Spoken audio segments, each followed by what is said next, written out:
నమస్కారం ఘంటారావానికి స్వాగతం ముందుగా ప్రధానాంశాలు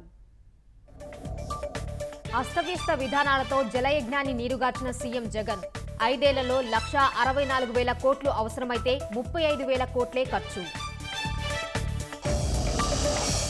శ్రీకాకుళం జిల్లాకు ఇచ్చిన హామీలు గాలికి వదిలేసిన జగన్ ఏ ముఖం పెట్టుకుని ఓట్లు అడుగుతారని సిక్కోలు వాసుల ప్రశ్న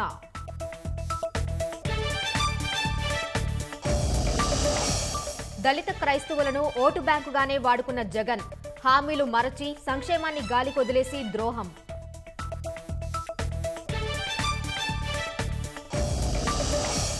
పల్నాడు జిల్లా ఉప్పలపాడులో వైకాపా మూకల దౌర్జన్యం తెలుగుదేశం అభ్యర్థుల ప్రచార రథం అడ్డగింతతో ఉద్రిక్తం